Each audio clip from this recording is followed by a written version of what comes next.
Okay, welcome everyone for this Meet the Dean session. This session is for our current students and also I think some of our faculty may also be present, so that's good. So let's start with what is our aim of the college, what we strive for, and we strive for realizing your dreams, and that's something that we take it very seriously because every student is different. What you want to achieve in your life is very different than maybe even one of your friends. So how do we really provide that? And that's what we basically work for. There are a lot of support that is available, and I'm going to provide a lot of information.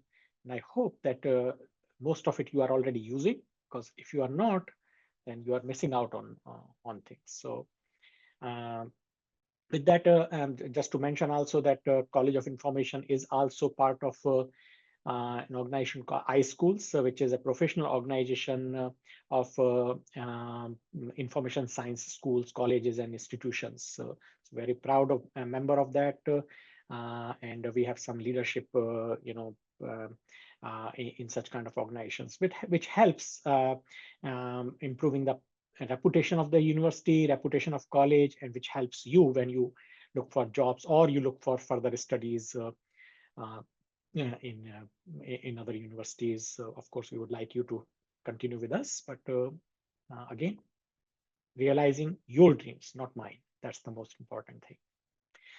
Okay, to start with, hope you all are connected with us through social media. If not, do it now. Take out your phones and whichever, Facebook, LinkedIn, YouTube channel, Instagram, there are these QR codes. Uh, you know, Scan them and connect there, because a lot of information we provide there that otherwise you are missing out, including information on available jobs. So, any experts come to us for students to interact with the students. All kinds of information we provide on these channels. So please connect there with us so that you continue to get or start to get all the information that you may be missing out. I'm going to just give a little time in case you are scanning them, because there are 4 of them. Or you can just take a picture, then you have all the information in one place. And then you can connect to, afterwards looking at that picture, because there are links there. Okay, moving forward, our focus is really about student success, but even more individualized, student first. What it means is that, as I mentioned, every student has different, background, different aims in the life. Some people want to get really good job. Some people want to give good jobs to others by being entrepreneur. Some people are looking for certain type of industry. Some people are looking for going to further studies. Anything that you are looking for, how do we help you in achieve that? And that's what is student first.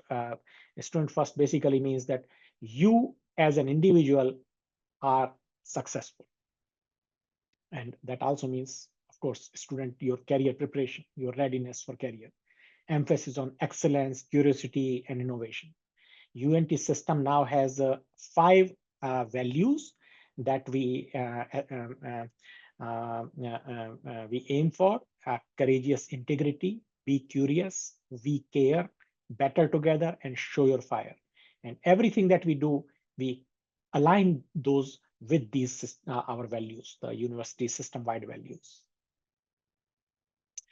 So with that, I would like to invite you to share your successes, your academic victories, your internships, anything you have a research paper published, or anything that is that you are proud of. Please share with us, and depending on what kind of celebration we can make, we will either, if it should go on social media, then we will put in social media, otherwise newsletter. So there is this email address, coinews@unt.edu. You can send all that information to this. And again, there is QR code. So we would like to celebrate your successes, and so send us the information so that we can celebrate with you.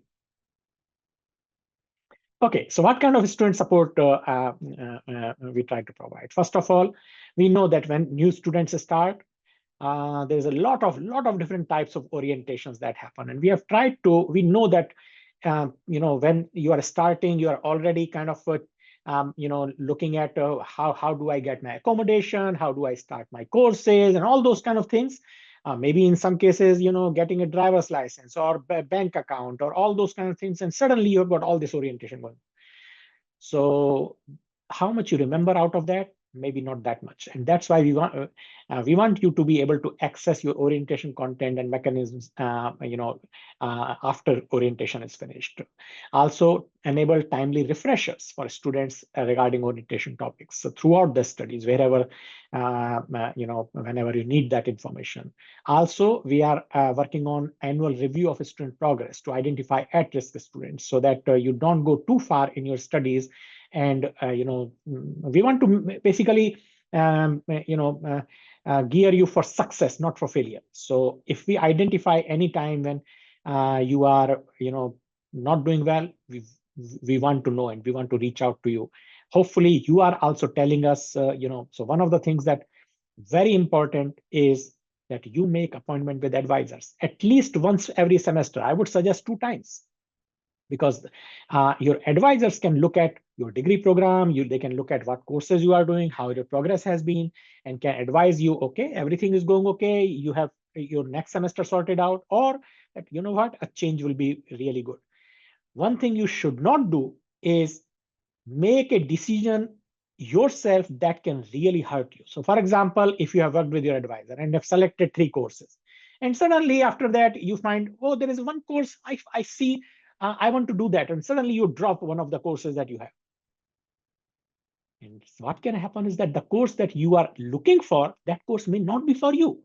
Maybe it's open, but you may get kicked out afterwards once you enroll. And now, as soon as you dropped your one of the courses that you already had, somebody else takes it because there is a waiting list. Now you cannot get in, and we have no authority to get you in, because especially if it is in-person course, because there are laws about how many people can be in one room.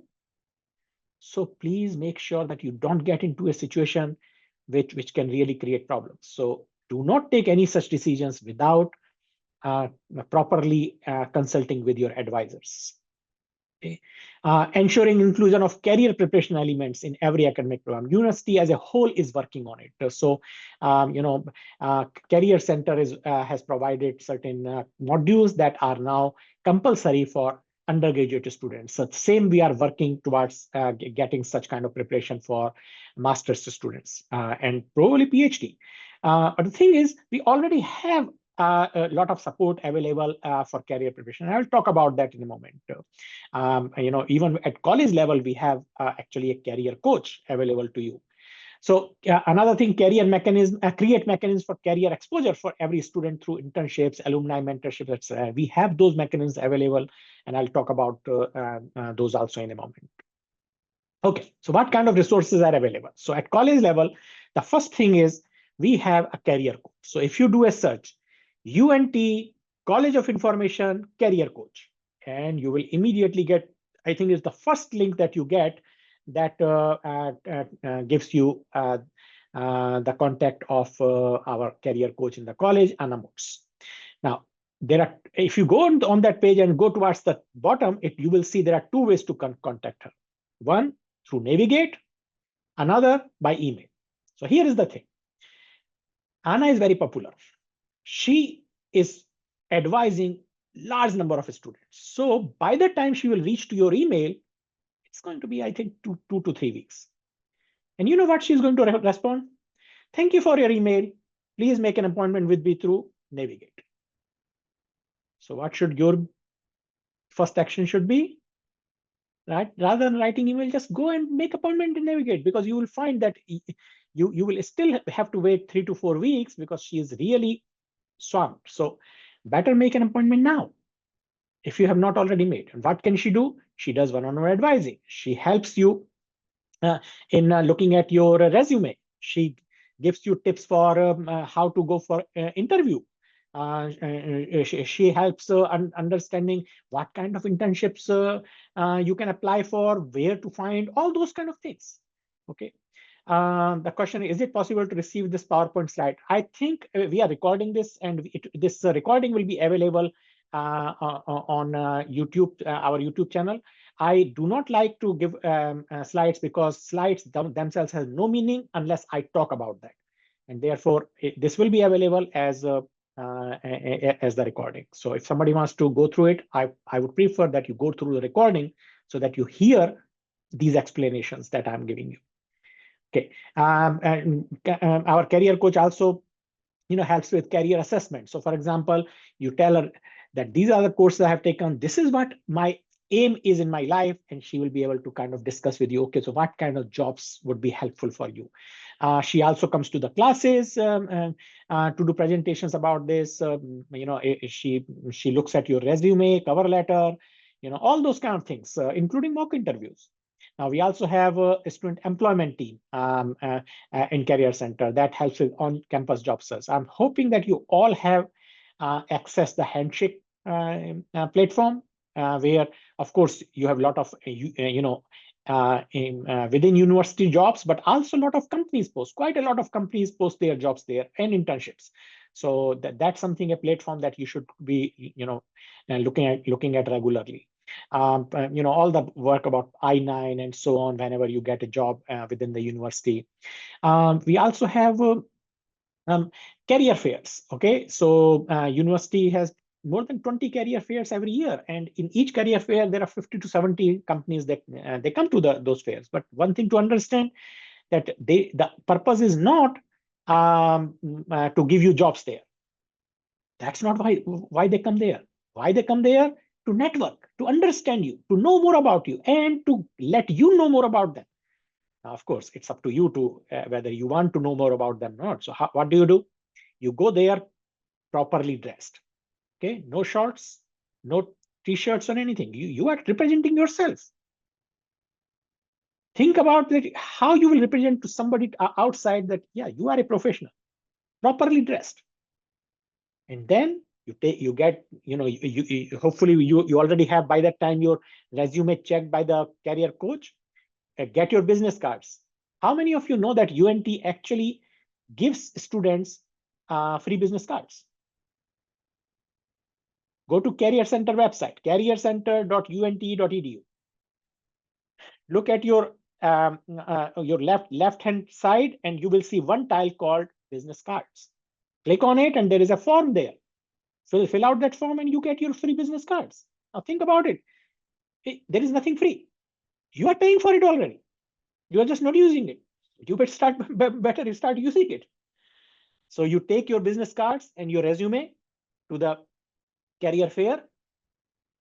Go to the, whichever company you think is you are interested in. Ask them, what do they do? What kind of jobs do they have? Tell them about yourself. I'm so and so. I've done this kind of projects. I have this kind of, GPA. All those kind of things.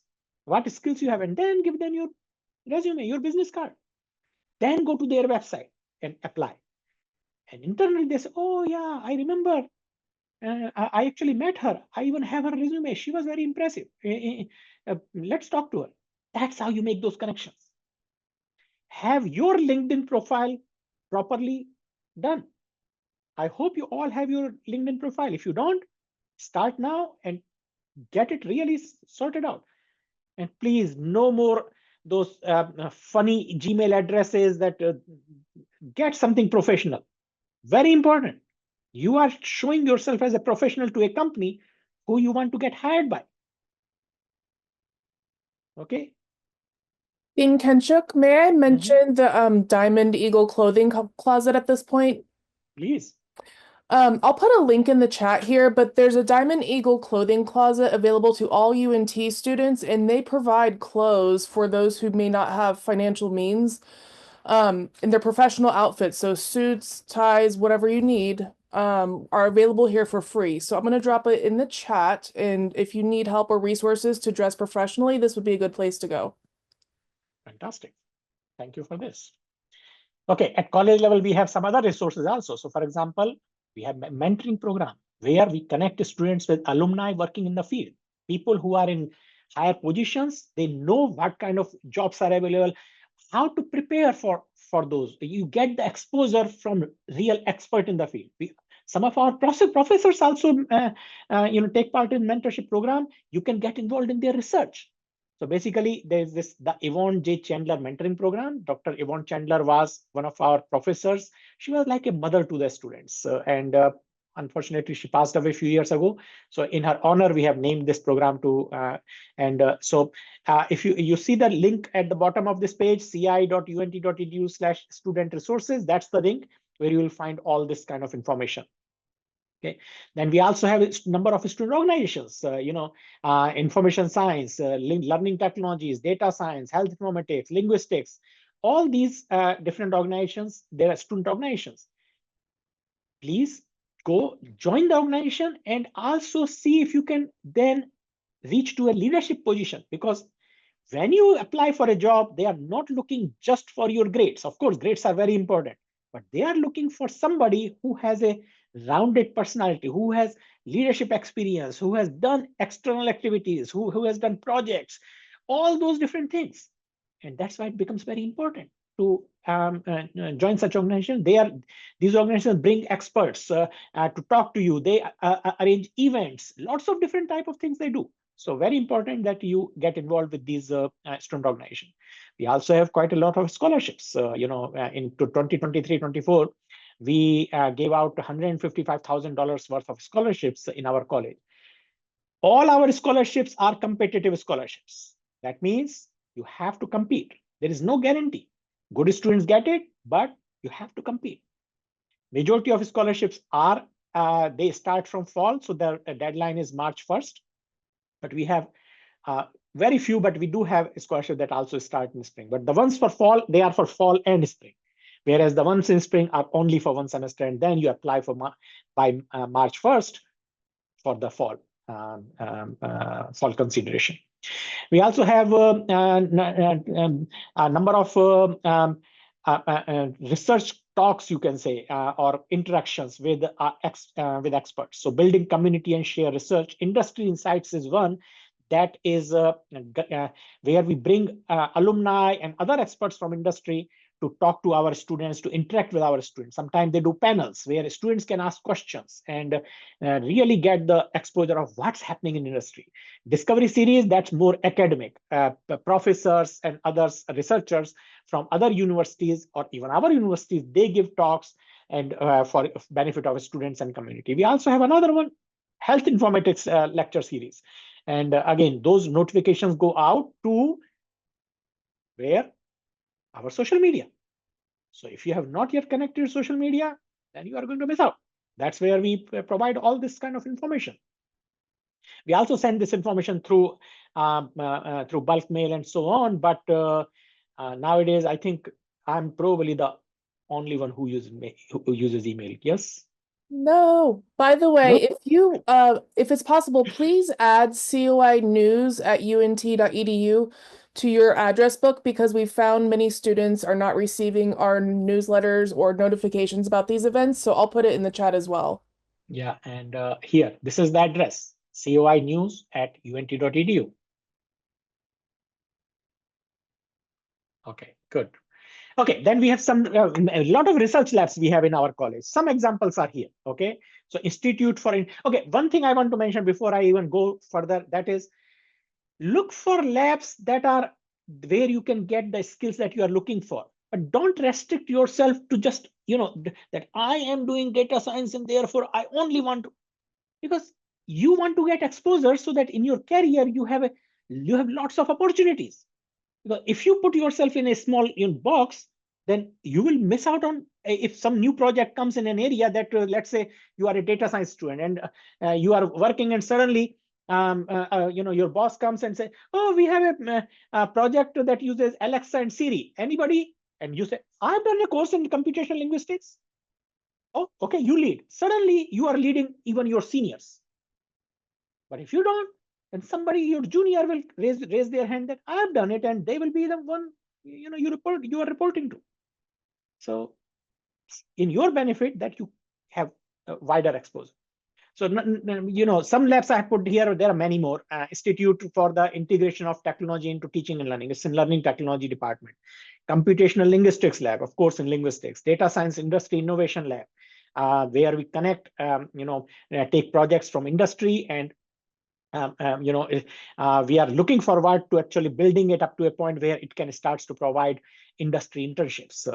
Intelligent Information Access Lab, Data Visualization Extreme Reality Lab. There they use augmented and virtual reality, these headsets, and do a lot of fantastic research going on in that. Simulation User Research Game Experience XR Lab, Extreme Reality. The use of these virtual reality things in extreme situations. User Experience Lab, Visual Thinking. These are just some of the examples. There are a lot more labs there. So go and check out college website, go to the faculty web pages, go to the department web pages, and see what different things are happening. Our websites, we try to keep very up to date. We cannot, we can suggest you, we cannot do the search for you. You have to do the search for yourself. So I think it's a good idea to put some time in this. That will be very useful. Okay, we also have another announcement, new data science department coming soon. Some of you probably know already. We received a $3 million endowment for data science from one of our alums, Dr. Vikas Sinha. He did PhD in information science, data science concentration. And so the department will be called the Anuradha and Vikas Sinha Department of Data Science. And the $3 million, part of it will be creating scholarships, part of it will create professorships. There will be also research fund to advance the research in the field, and also special initiative funds for special projects and career development activities. So this is something that will directly help our students, And again, this is a role model. Means Dr. Vikas Sinha, he is not a billionaire. He is a vice president in a technical company. If he can do it, I think we all have opportunities to reach to that level, what he has reached. Put his name on a department. Okay, events you should attend. I already talked about Industry Insight series, but here is the link and QR code. Okay, the idea is to connect alumni, industry professionals with our UNT community, especially with the students, help students explore professions in their field of study. So please put a bookmark, and also all these we announce also on social media. So make sure that you are checking out social media. You are connected to us on social media. We also have Discovery Series, prominent and impactful speakers from industry, academia, and nonprofits to stimulate the exchange of ideas. Basically, we bring people in different areas and they provide advanced information, what's happening in the field to our community, to our students. So again, there is a QR code, bookmark it. And then we have got health informatics lectures. Again, please understand, while it is health informatics, it's open to everybody. I attend these because health informatics is not my area, but I like to know what's happening in other areas. So we have a lecture coming up very soon, machine learning to identify patients most likely to benefit from pharmacogenetic testing. So there is a link and QR code. Go register.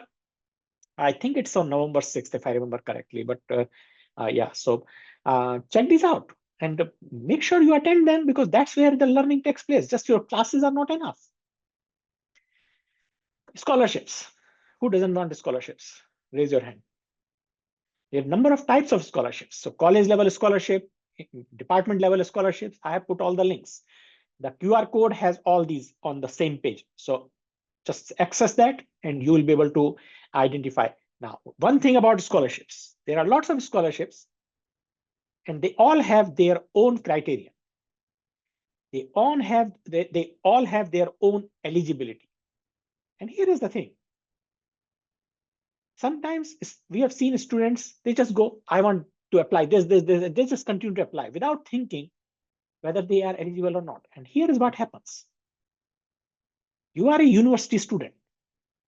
Scholarship committee looks at, are you really the one who deserves it? And when they see that rather than actually spending any time, you just went ahead and applied for something that you were not supposed to apply, then they say, you know what? You don't deserve anything. They basically get. If there is a 404, then just do a search on it, because we had a change of system right now, and some of the pages they may be coming up as so just do a search. UNT College of Information Scholarships, or just go to ci.unt.edu, and there explore that. You will find student resources and scholarships. So if you get we have some changes happening right now, because university is moving from Drupal to Omni platform. So that may be the reason that that's happening. So yeah, and Sandy, thank you. In chat, Sandy is providing all that information. So yeah, there's a question: how can we find out more about the new data science? Good question. The new data science department will be formally established on 1st of January 2025, and that's when the data science website will become available. So yes, at the moment we don't have, because officially it will start on January 1st, 2025. So watch the space, was what I will say. Okay, career opportunities. I already mentioned. I'm going to mention one more time. Make appointment with your career coach, Miss Anna Motz.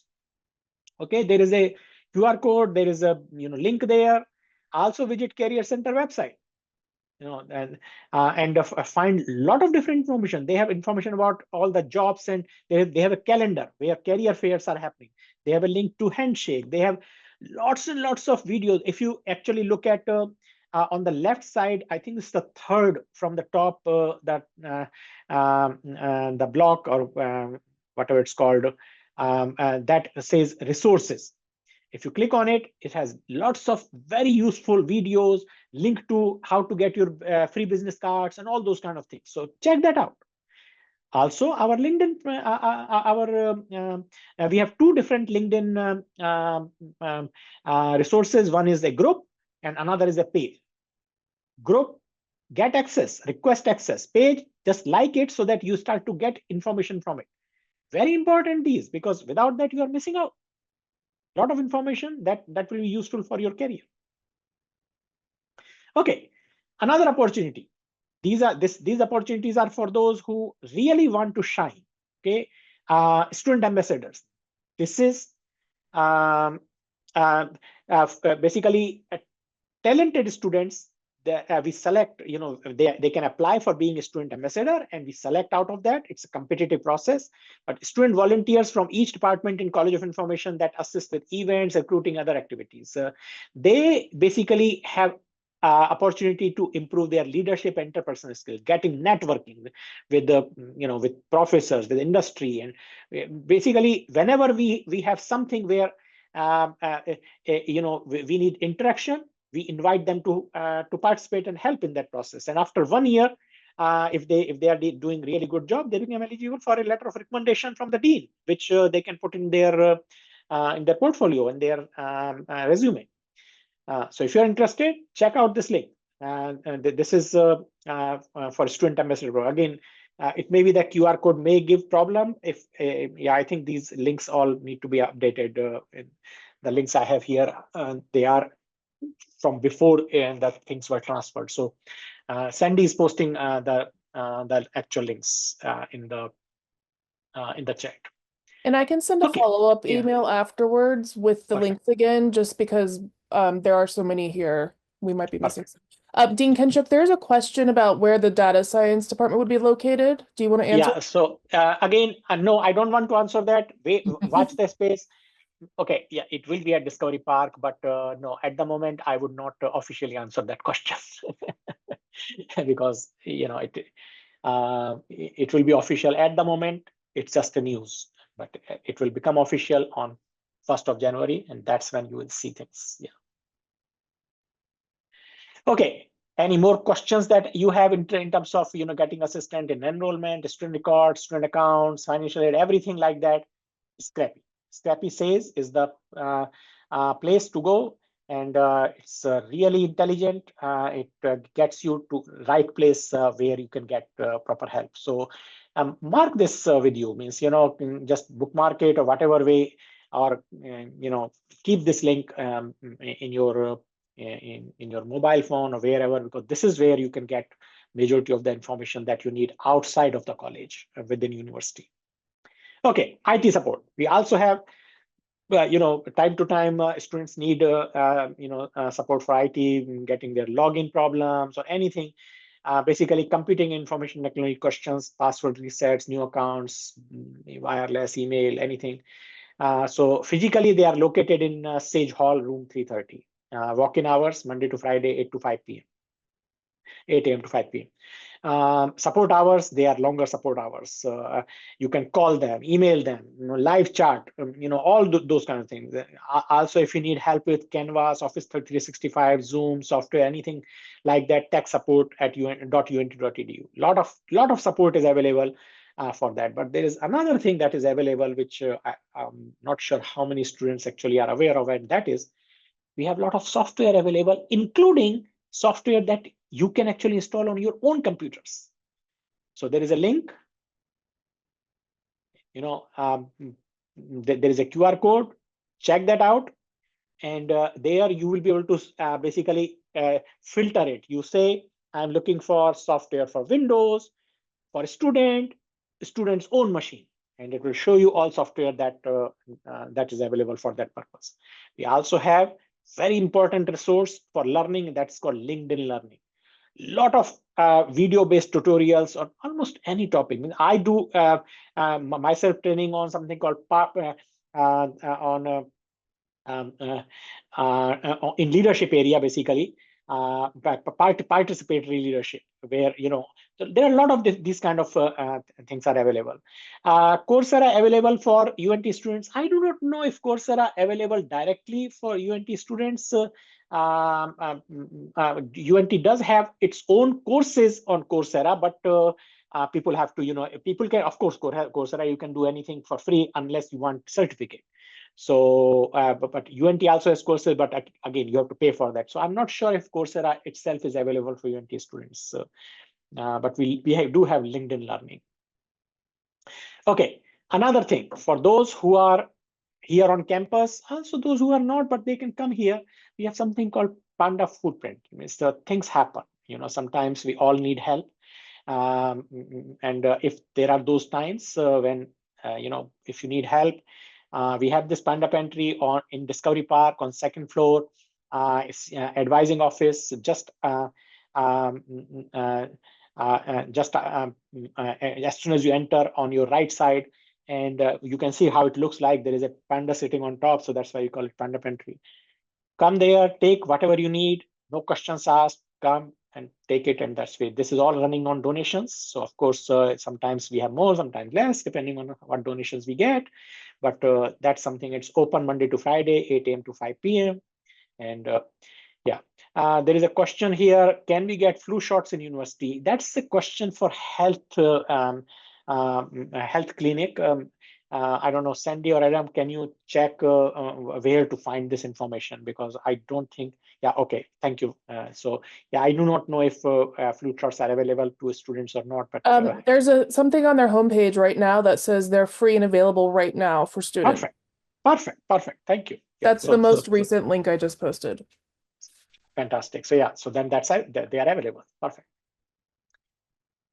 Okay, then we also have a food pantry, which is a bigger food pantry on main campus. And there is a collaboration with Kroger. So it's called Kroger Food Pantry, and students can visit on main campus once per week. That's limited. And again, that's very big one. So, and location is Crumley Hall, in the back of Crumley Hall in the Diamond Eagle Student Resource Center on Highland Street.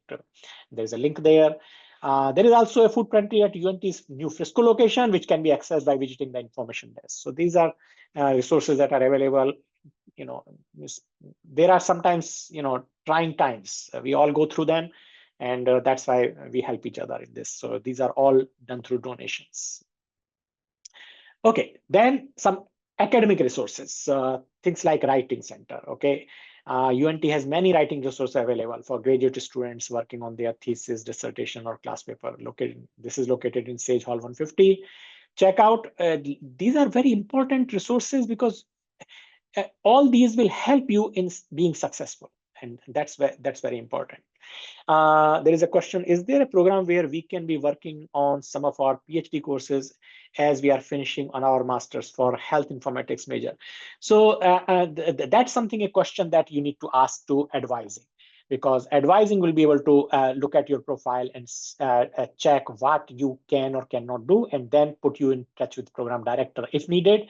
But otherwise, most of the time, advising will be able to tell you what courses you are eligible for, because many times, PhD courses may have certain requirements, and so if you have those, then there may be possibilities, depending on also how does it fit with your program, because at the end of the day, your master's program that you are doing has to, the course has to fit there. Otherwise, it becomes outside of the degree, which basically is very expensive. You are paying for a course that will not count towards your degree. That's not what we would like to have. So always check with your advisors, anything to do with curriculum, what courses.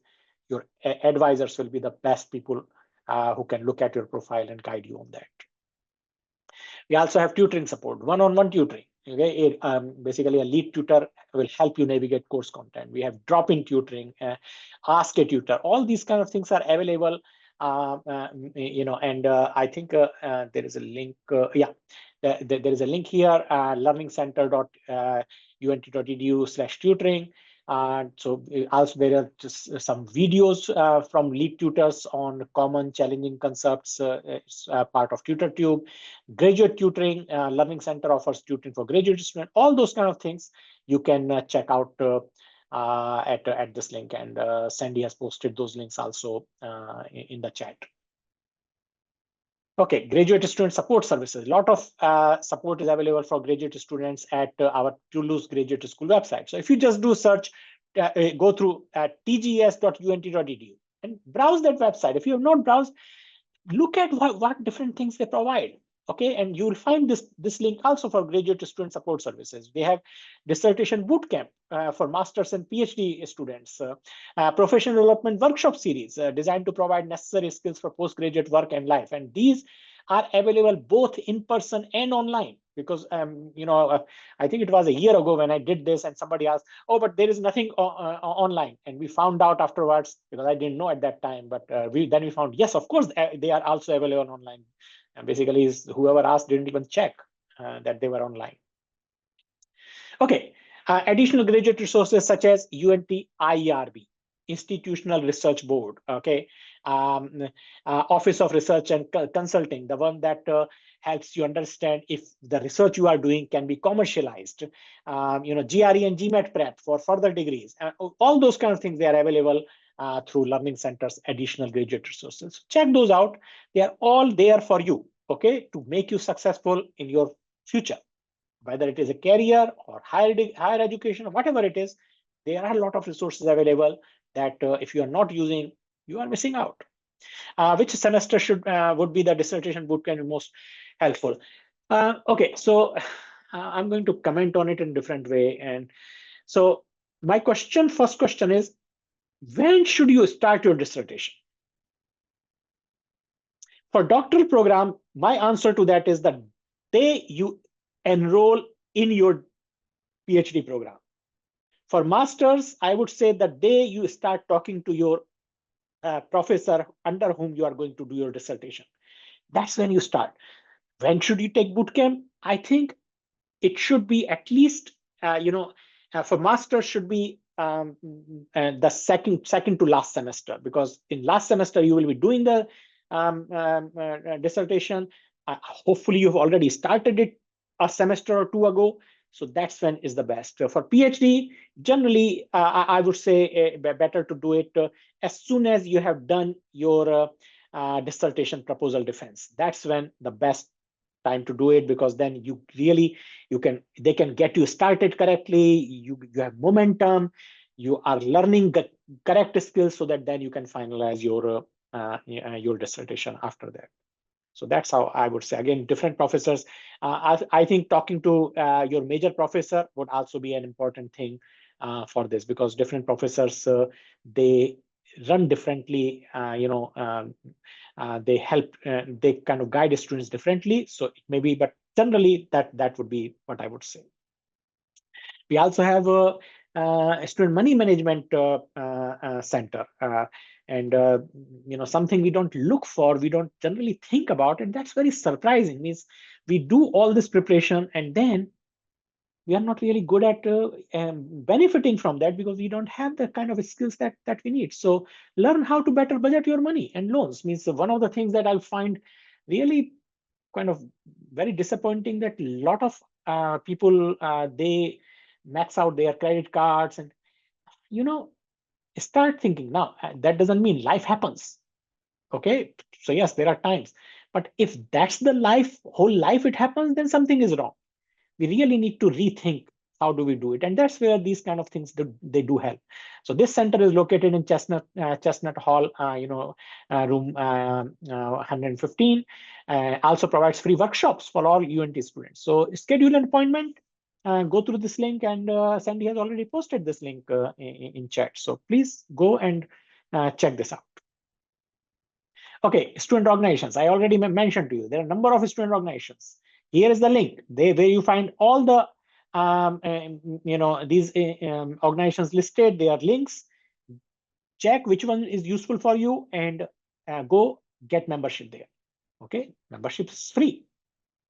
You should start to go, and then not just that you become a member, you actually should take part seriously and get into the leadership role if possible, because that's where you learn all those kind of skills. Okay. Okay, so that's really my presentation to you. I'm now happy to take questions from you. Any questions now? My email address is there, kinshuk@unt.edu. Feel free to reach out to me if you have any questions. Again, I should tell you, if your question is about any classes or any academic program, that's advisors. Even if you write to me, you are only going to delay, because then I'm going to write back to you that you got wrong person. Go check with advisors. So don't waste time. Go check with advisors directly. But anything else that you think that I can help you with or I can answer. Another thing that I don't do is give jobs. I don't do that. Okay. Teaching assistantships, research assistantships, graduate assistantships, they are either teaching assistantships and they are given by the departments on the recommendation of professors. Research assistantships, they are processed by department, but professors decide, because majority of them come from their external grants, research grants. Graduate student assistantships, they are all available in Handshake. Okay, I don't have any control over that. So even if you write to me, my answer would be, please go and talk to your professors. They are the ones. Now, another thing you have to understand. A lot of students do that. They will go to the professor. Here is my CV. I need teaching assistantship, or I need research in it. Teachers need to know you are the talented one, that you deserve it. So first, prove yourself. Go to the classes prepared. Answer their questions properly. Ask good questions. Do the assignments properly so that they can start to notice you. Show your talent, and then you contact them. You, dear professor, you may remember me. I was asking that question, or I did the assignment. You gave very good comment on this. Thank you for all the learning I'm having from you. I'm very interested in your research. I saw that on your website that you are doing this kind of project. If I understand correctly, this is what you are trying to achieve, and I'm very interested because I have done this. I have this project before, and I would love to learn from you. I would like to have a short meeting with you, and if it is possible to get involved in your research lab, I would appreciate. That's the way. The thing is, your aim, why you are here, because you are studying. Okay, job is something that, okay, if you have, that's okay, that's good, but that's not your main purpose, and that's not what teachers are there for. Teachers are there for to teach, but of course these are the same professors who also want to help. They have external grants, then they will provide, but they need to know you are the one who should be taking it, that you are the one deserving one. So you have to prove yourself. So make sure that you go with that kind of attitude rather than the attitude that I need the job. Then their attitude, okay, sorry, I don't have anything, and that's it. They shut up. So don't get into that. Prove to them that you are the one. Get involved first, and then things come. Okay, there is a question. I know you mentioned to expand our knowledge in department, but would you suggest sticking to your major as you choose which organizations to be a member of? Okay, let me put it this way. I mentioned before the couple of examples of it. Expand your horizon, okay? Because when you are in a job or you are the one giving jobs to others, you don't want to be very narrow because then you are very restricted in what you can do. You really need to be in a position when new kind of project comes that you can take part in it. Of course, it is within the reason, so you don't want to go too far, but certainly for a data science student, let's say taking part in assist the association for science and whatever it is, there is ASISNT, that organization, that I think is a very good one. Similarly, for an information science student, taking part in data science organization is not a bad idea. Health informatics, those who are in data science, I think for them health informatics student organization would be a great idea. So no, don't stick just to your major for the organizations, but don't go too far either. Okay, so yeah, means because you have limited time, so you do want to kind of prioritize, but don't be very narrow.